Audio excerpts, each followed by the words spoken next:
لقد كان لكم في رسول الله أسوة حسنة آمنت بالله صدق الله العظيم وبلغنا رسوله النبي الأمين الكريم ونحن على ذلك لمن الشاهدين والشاكرين والحمد لله رب العالمين. قدر پروردگارم امت احمد نبی دوست دار چار یارم تابع اولاد علی مذہب حنفیہ دارم ملت حضرت علی خاک پائے غوث اعظم زیر سایہ ہر ولی.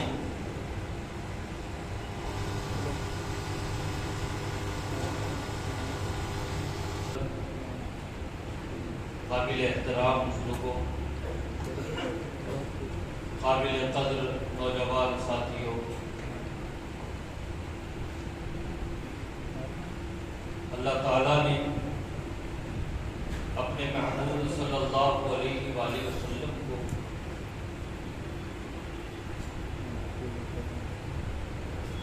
تمام خوبیوں کی اور تمام کمالات کی انتہا اور معراج عطا فرمائی.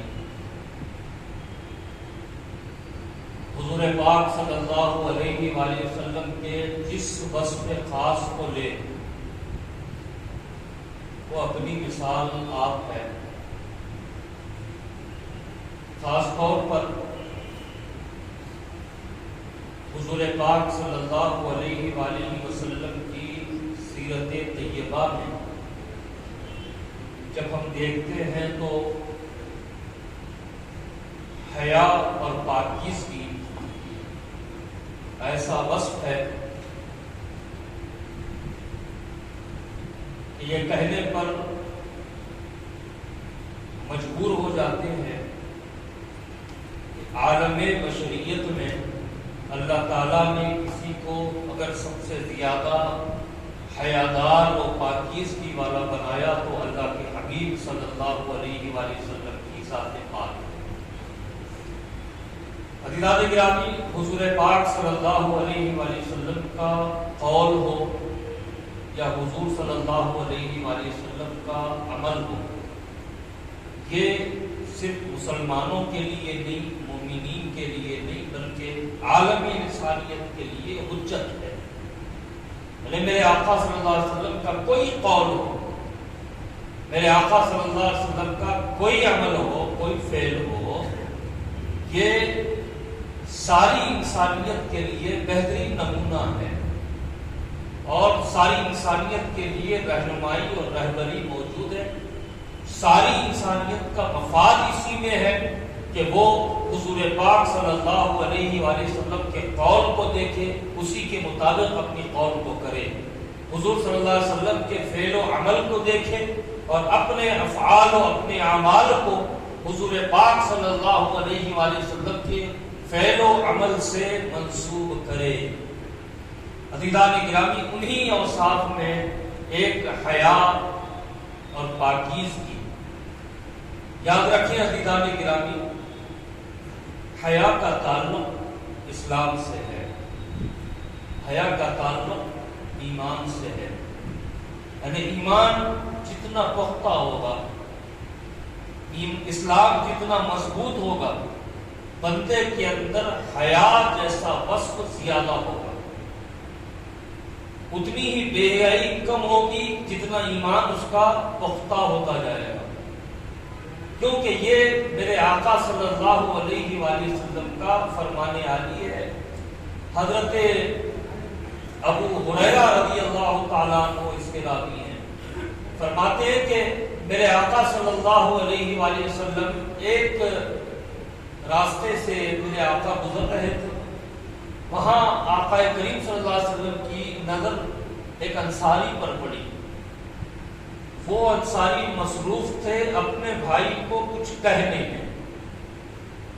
وہ کیا کہہ رہے تھے کہ اپنے بھائی کو نصیحت کر رہے تھے کہ بھائی حیا کو اپناؤ، پاکیزگی کو اپناؤ، بے حیائی نہ کرو، کوئی ناپسندیدہ عمل نہ کرو. تو میرے آقا صلی اللہ علیہ وسلم کا جب وہاں سے گزر ہوا تو میرے آقا صلی اللہ علیہ وسلم نے اس انصاری صحابی سے فرمایا اپنے بھائی کو چھوڑ دو، اپنے بھائی کو چھوڑ دو، کیونکہ حیا ایمان کا حصہ ہے۔ اس سے پتہ چلا کہ جس کے پاس ایمان ہوگا اس کے پاس حیا ہوگی، اور جتنا پختہ ایمان ہوگا اتنی ہی زیادہ اس کے اندر حیا اور پاکیزگی ہوگی۔ عزیزان محترم، حضور پاک صلی اللہ علیہ وآلہ وسلم نے حیا کو اپنانے کی تلقین فرمائی، اور یہ بات حقیقت ہے کہ میرے آقا صلی اللہ علیہ وسلم نے صرف حیا کو اپنانے کی تلقین ہی نہیں فرمائی، بلکہ میرے آقا صلی اللہ علیہ وسلم سراپا آپ کا بیکر حیا تھا۔ میرے آقا صلی اللہ علیہ وآلہ وسلم کہ جیسی حیا، آپ جیسی پاکیزگی اللہ تعالیٰ نے عالم بشریت میں کسی کو عطا نہیں فرمائی۔ یہ میرے آقا صلی اللہ علیہ وسلم کا خصوصی وصف ہے۔ تو عزیزان گرامی، میرے آقا صلی اللہ علیہ وسلم کے ارشادات و فرامین سے اس بات کا پتہ چلتا ہے کہ مسلمانوں کے نزدیک سب سے زیادہ اہمیت حیا اور پاکیزگی کی ہونی چاہیے، کیونکہ عزیزان گرامی حیا نہ ہو، پاکیزگی نہ ہو تو اس کے نقصانات کیا ہیں؟ میرے آقا صلی اللہ علیہ وسلم کا یہ بھی فرمان موجود ہے کہ آقا کریم صلی اللہ علیہ وآلہ وسلم نے فرمایا جس کے پاس حیا نہیں وہ کچھ بھی کرتا رہے، یعنی جس کے پاس حیا ہوگی اس سے کوئی برائی کا صدور نہیں ہوگا، اس کے اندر کوئی اخلاقی برائی موجود نہیں ہوگی۔ اگر کسی کے اندر اخلاقی برائیاں موجود ہیں اور کوئی گناہوں کا عادی ہو چکا ہے، کوئی برائیوں کے ارتکاب میں کوئی تکلف نہیں کرتا، سمجھ جانا کہ اس کے پاس سے حیا ختم ہو گئی۔ جس کے پاس حیا ہوگی وہ اخلاقی برائیوں سے بچا رہے گا۔ عزیزان گرامی، اس موضوع پر بات کرنے کی ضرورت اس لیے بھی پیش آئی کہ ایک تو حضور پاک صلی اللہ علیہ وسلم کی ولادت باسعادت کا ماہ مقدس ہے، میرے آقا صلی اللہ علیہ وسلم کی سیرت پاک کے حوالے سے مختلف موضوعات پر گفتگو ہو رہی ہے۔ عید میلاد منانے کا ایک مقصد تو فیوض و برکات کا حصول ہے، اللہ اس کے رسول کی رضا اور خوشنودی ہے، اور اس سے بڑھ کر یہ ہے کہ حضور پاک صلی اللہ علیہ وآلہ وسلم جو رحمت للعالمین ہیں، عالم انسانیت کے رہنما ہیں، عالم انسانیت کے پیشوا ہیں، نبیوں اور رسولوں کے امام ہیں، نبیوں اور رسولوں کے سردار ہیں، نبیوں اور رسولوں کے خاتم ہیں۔ آپ کی سیرت پاک کو اللہ تعالیٰ نے عالم انسانیت کے لیے مکمل اور بہترین نمونہ بنایا۔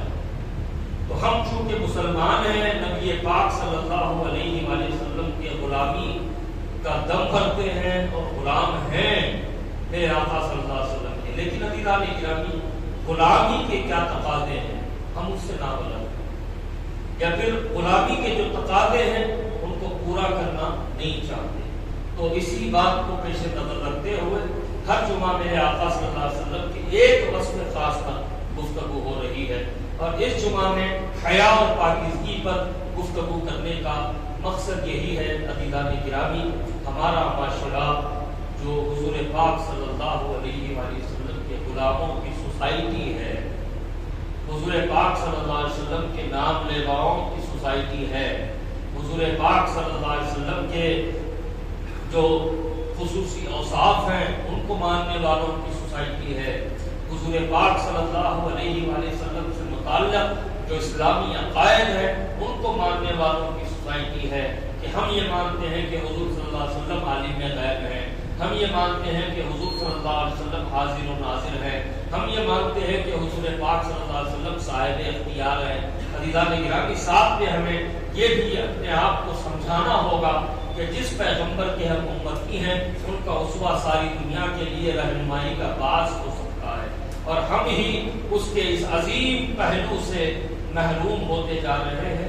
عزیزان گرامی، ہمارے معاشرے کی جو برائیاں ہیں ان کو گنانا ممبر پر بیٹھ کر مقصد نہیں ہوتا، لیکن عزیزان گرامی جب تک مرد کی نشاندہی ہو علاج ممکن نہیں ہو سکتا۔ عزیزان گرامی، جب تک مرد پہچانا جائے، پہچانا نہ جائے، جب تک مرد کی شناخت نہ ہو عزیزان گرامی، اس وقت تک نہ مریض کو دوا کا کوئی اثر ہو سکتا ہے، نہ کوئی حکیم کسی مریض کا علاج کر سکتا ہے۔ یہی مقصد ہوتا ہے عزیزان گرامی۔ آج ہمارے معاشرے میں سب سے زیادہ جو چلن آج چل پڑا ہے وہ بے حیائی کا کلچر ہے عزیزان گرامی۔ بے حیائی کا کلچر ہے، نہ ہمارا لباس حیا والا رہا ہے، نہ ہماری محفلیں حیا والی نہیں ہے، نہ ہمارا ماحول حیا والا رہا ہے، نہ ہم اپنے گھروں میں دیکھتے ہیں تو ہمیں اندازہ ہوتا ہے کہ چپ کے بے حیائی ہمارے گھروں کا کلچر کا ایک حصہ بنتی چلی جا رہی ہے۔ عزیزان گرامی، خاص طور پر میں گفتگو کرنا چاہتا تھا، یہ جو سنڈے فنڈے کے نام سے ایک بے حیائی کا ایک نیا سلسلہ ہمارے شہر میں شروع ہوا ہے۔ اب اس کی مختلف وجوہات بیان کی جاتی ہیں کہ بھئی کورونا کی وجہ سے، لاک ڈاؤن کی وجہ سے لوگ گھر میں بند رہے، تھک گئے، سائیکو پیشنٹ میں اضافہ ہو گیا اور لوگوں کو جو ہے بے قراری، بے چینی لگی ہوئی ہے، لہذا تھوڑے ان کے ذہن کو کھلا کرنے کے لیے عزیزان گرامی، کھلا کرنے کے لیے ہمارا ہی شہر ملا، ذہنوں کی آزادی کے لیے ہمارا ہی شہر ملا۔ یہ دراصل صہیونی سازشوں کا ہی حصہ ہے کہ اس قسم کا ماحول بنا دیا جائے۔ ابھی گزشتہ اتوار کی ایک ویڈیو منظر عام پہ آئی ہے، جو غیرت مند مسلمان ہوگا یقیناً اس کا سر شرم سے چھپ گیا ہوگا۔ ایک ویڈیو شاید سوشل میڈیا کو آج ہر کسی کے اختیار میں آ گیا، ہر کسی کے پاس موبائل ہے، واٹس ایپ ہے، فیس بک پہ وہ موجود رہتا ہے۔ تو عزیزان گرامی، یہ ویڈیو تو آپ نے دیکھا ہوگا کہ ایک مسلمان خاتون اپنی نوجوان بچی کے ساتھ اس سنڈے فنڈے جیسی آفت میں موجود ہے اور بالکل نمایاں طور پر سامنے کے حصے میں کھڑی ہوئی ہے اور اسٹیج پر گانے والی پوچھ رہی ہے کہ کوئی ایسا گانا گانے والا یہاں موجود ہے جو اپنے گانے کے ذریعے، اپنی زبان کے ذریعے اپنی دل کی کیفیات کا اظہار کر سکتا ہو۔ تو عزیزان گرامی، افسوس کی بات یہ ہے کہ ہر طرف سے ہاتھ اٹھنے لگے، ہم گا سکتے ہیں، ہم گا سکتے ہیں، لیکن اس عورت نے ایسی لڑکی کا انتخاب کیا جو اپنی ماں کے ساتھ موجود تھی۔ اس نے بھی اپنا ہاتھ اٹھایا ہوا تھا، اس نے کہا کہ آپ کچھ گائیں گے، تو وہ پھر بھی تھوڑا جھجکنے لگی، لیکن افسوس کی بات یہ ہے کہ ساتھ میں کھڑی ہوئی اس کے ساتھ اس کی ماں ہے، خالہ ہے، سرپرست ہے، کون ہے پتہ نہیں معلوم، وہ حوصلہ دے رہی ہے کہ تم گا لو آج۔ یہ عزیزان گرامی ہمارے معاشرے کا حال ہو گیا ہے، جبکہ حیا کا جو سبق ہے، پاکیزگی کا جو سبق ہے، یہ تو ہمارے آقا صلی اللہ علیہ وسلم نے عطا فرمایا، لیکن آج ہمارے معاشرے کی یہ صورتحال ہے۔ بے حیائی کا کلچر کس قدر عام ہو گیا۔ ہمارے گھروں میں، ہمارے خاندانوں میں کوئی فنکشن ہونا، سمجھیے کہ بے حیائی کا ڈنکا بجنے والا ہے۔ اب تو ناچ گانے بھی ہمارے پاس کے فنکشنوں میں عام ہو گئے ہیں۔ پہلے باہر مرفا بجتا تھا، باہر مردانہ ناچتا تھا، لیکن عزیزان گرامی اب گھر میں سیڑھیاں لگا کر عورتیں بھی ناچ گانے میں، بچیاں بھی ناچ گانے میں مشغول ہو رہی ہے، اور خاندان کے بزرگ انہیں دیکھ کے خوش ہو رہے ہیں کہ ہمارے بچے دیکھو زمانے کے ساتھ کیسے چل رہے ہیں۔ عزیزان گرامی، خوش تو اس بات پر ہونا چاہیے تھا کہ ہماری بچی، ہماری بیوی، ہماری گھر کی خاتون امہات المومنین کے راستے پہ چل رہی ہے، شہزادیان رسول کے راستے پہ چل رہی ہے، صحابیات رسول کے راستے پہ چل رہی ہے۔ لیکن عزیزان گرامی، وہاں ہم یہ بولیں گے یہ تو پرانا ذہن لے کے ہماری بچیاں چل رہی ہیں، بھائی سر پہ سے دوپٹہ بھی نہیں رکھا، یہ تو پرانے زمانے کا کلچر لے کے ہماری بچیاں چل رہی ہیں۔ لیکن عزیزان گرامی، ہماری بچی کھلے سر سے آ جائے، ادھورے کپڑے پہن کے آ جائے، تو ہمارے بزرگوں کی، ہمارے معاشرے کے مرد کی نگاہیں شرم سے جھکتی نہیں ہے، بلکہ فخر سے ان کی گردن سیدھی ہے۔ ہماری بچیاں موجودہ کلچر کو ساتھ لے کے چل رہی ہیں۔ عزیزان گرامی، یہ اس قسم کی برائیاں ہیں جو آتی ہیں تو پتہ نہیں چلتا، جب تباہی کی طرف یہ لے جاتی ہیں تو جب احساس ہوتا ہے، اور احساس اس وقت ہوتا ہے جب پچھتانے سے کوئی فرق نہیں پڑتا۔ پچھتاوا صرف پچھتاوا ہوتا ہے۔ آپ حضرات سے ایک درد دل کے ساتھ میں عرض کر رہا ہوں کہ عزیزان عزیزان گرامی ضرورت ہے کہ ہم مرد ہیں تو ہم اپنے گھر والوں کے ذمہ دار ہیں، ان کے اخلاقیات کے ذمہ دار ہیں، ان کے گھر کے ان کے ماحول کے ذمہ دار ہیں۔ اگر آج ہم نے بخوبی ذمہ داری نہیں نبھائی تو یاد رکھیں قیامت کے دن ہم سے ان کے متعلق سوال کیا جائے گا۔ اللہ سبحانہ و تعالیٰ جب سوال کرے گا عزیزان گرامی تو جواب دینے کی ہم نے ہمت کہاں ہے؟ وہاں تو صرف شرم سے ڈر جائیں کہ عزیزان گرامی،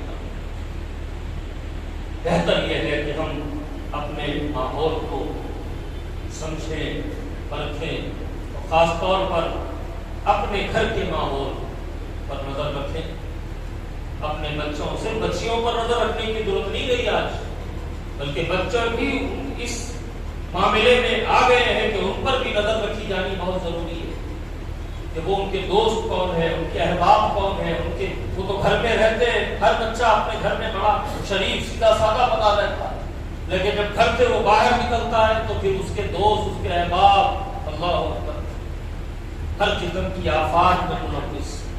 عزیزان گرامی ضرورت اس بات کی ہے کہ ہم اپنی بچیوں کی تربیت کریں، اپنے بچوں کی تربیت کریں، انہیں بار بار یہ احساس دلائیں کہ تم اس نبی پاک کی امت میں ہو، اس نبی پاک کے غلام اور باغی ہو جو سب سے زیادہ دنیا میں حیادار ہے، سب سے زیادہ پاکیزہ دامن جن کا رہا ہے۔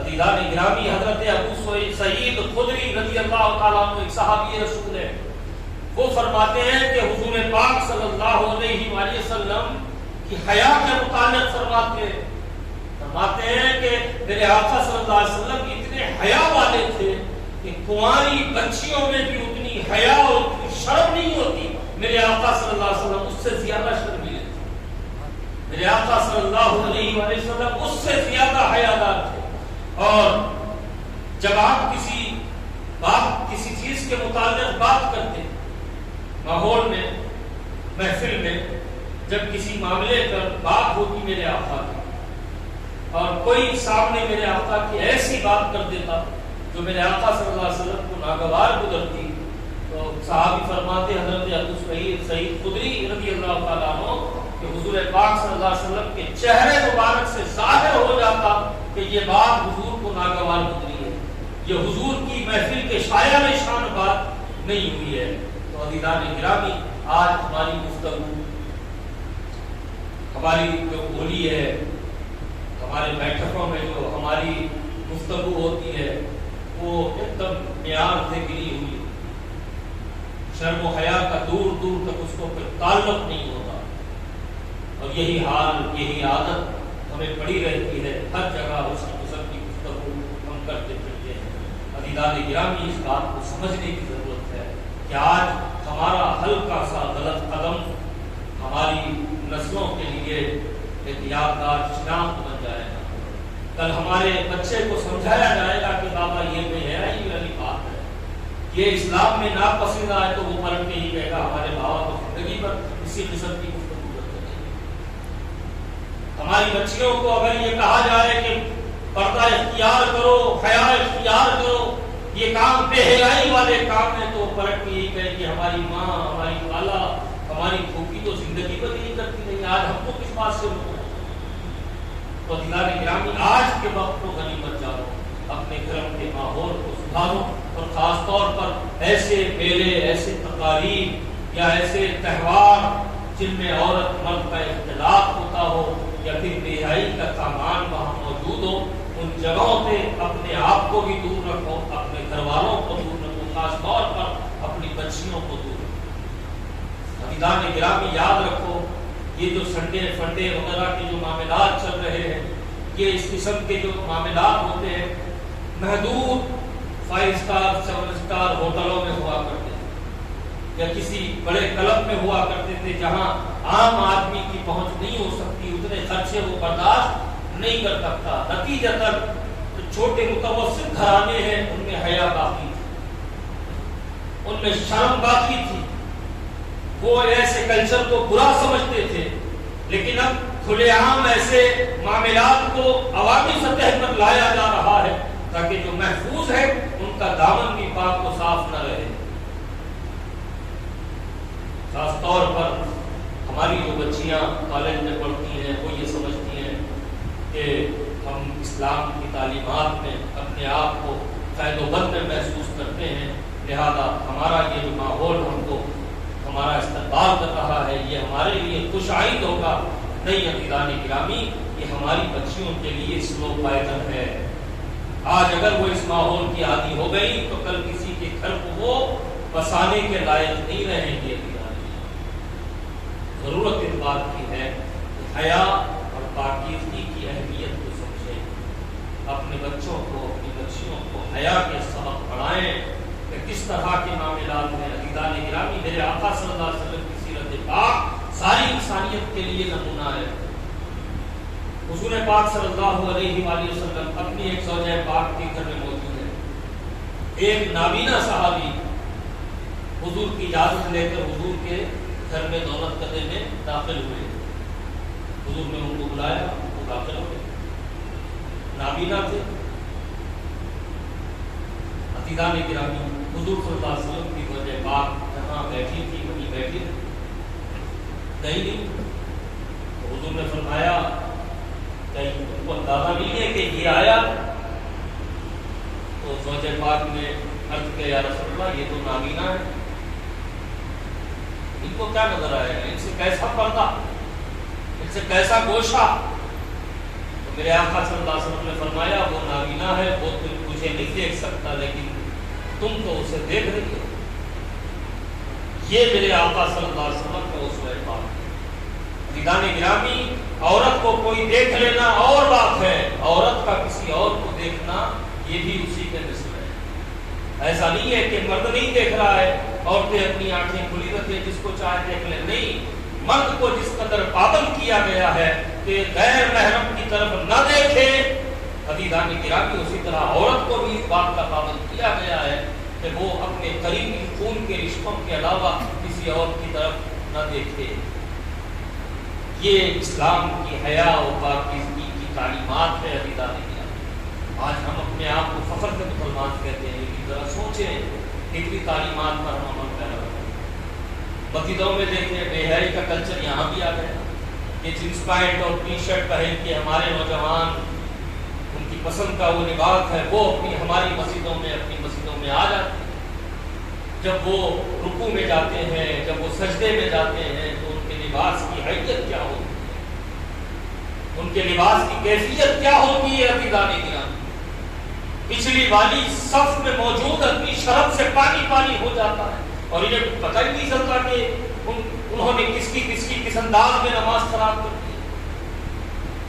یہ کلچر کی وجہ سے، اور یہ کلچر ہماری مسجدوں میں بھی آنے لگا۔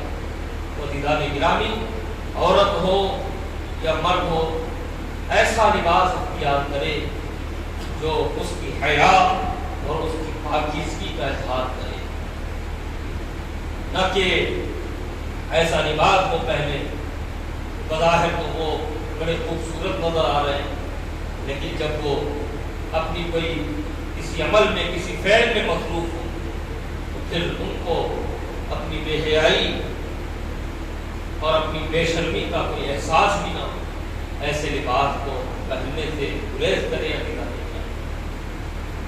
یاد رکھیں، حیا اور پاکیزگی اسلام کا بڑا اہم ترین درس ہے اور یہ ایمان کا حصہ ہے، اور جب حیا نہ ہو، شرم نہ ہو تو پھر کوئی بھی گناہ سرزد ہو جاتا ہے، کھلے عام ہوتا ہے۔ ایک گناہ ہوتا ہے جو آدمی چھپ چھپا کے کر لیتا ہے اور پھر اسے ندامت بھی ہو جاتی ہے، پھر وہ اللہ کی بارگاہ میں رجوع بھی ہو جاتا ہے۔ بعض گنہگار ایسے ہوتے ہیں کہ ان کو گناہ کرنے میں کوئی شرم کوئی حیا محسوس نہیں ہوتی، وجہ یہ ہے کہ ان کا ایمان کمزور ہوتا ہے اور ان کے اندر حیا کا مادہ ختم ہو جاتا ہے۔ عزیزان گرامی، حضرت قاضی عیاض، اپنی بات کو میں ختم کر رہا ہوں کہ حضرت قاضی عیاض رحمۃ اللہ علیہ جو شفا شریف کے مصنف ہیں، عزیزان گرامی، شفا شریف کے تعلق سے میں آپ حضرات کی خدمت میں عرض کروں کہ 2-3 کتابیں اردو پڑھنے والوں کے لیے ایسی ہیں، ایک شفا شریف ہے، ایک سیرت مصطفیٰ ہے علامہ عبدالمصطفیٰ آدمی صاحب، اور ایک شفا شریف ہے حضرت قاضی عیاض رحمۃ اللہ علیہ۔ یہ دراصل حضور پاک صلی اللہ علیہ وسلم کی محبت کا ایک سمندر ہے۔ عزیزان، ان کتابوں کو ہم اگر پڑھیں گے تو ہمیں اس بات کا اندازہ ہوگا کہ ہم ہیں کیا، ہم کس کے امتی ہیں، ہم کس کے غلام ہیں، ہماری قدر و منزلت کتنی بڑی ہوئی ہے، ہمارا مقام کتنا بلند و بالا ہے کہ کیسے پیغمبر کی ہم امت ہیں۔ کہ حضور پاک صلی اللہ علیہ وسلم کی تعریف و توصیف کے حوالے سے یہ کتاب اگر ہم پڑھیں تو ہمارے ایمان کو بھی پختگی نصیب ہوگی، ہمارا عقیدہ بھی مضبوط ہوگا۔ قاضی عیاض رحمۃ اللہ علیہ حیا کے تعلق سے فرماتے ہیں کہ حیا ایسی کیفیت کا نام ہے جو کسی انسان کے چہرے سے اس کا اظہار ہوتا ہے۔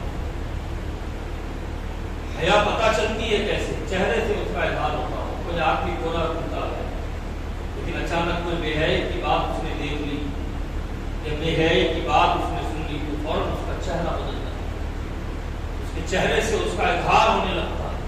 اب عزیزان گرامی، اس کیفیت کا نام اظہار حیا ہے جو انسان کے چہرے پر اس وقت طاری ہوتی ہے جب کوئی ایسا فعل واقع ہو جس کی کراہیت متوقع ہو یا جس فعل کے کرنے سے اس کا نہ کرنا بہتر ہو۔ ایسی بات، ایسا کام جو نہیں سنے تو بہتر تھا لیکن سن لیے تو پھر چہرے سے اس کا اظہار ہو رہا ہے کہ چہرے پر سرخی نمودار ہو رہی ہے۔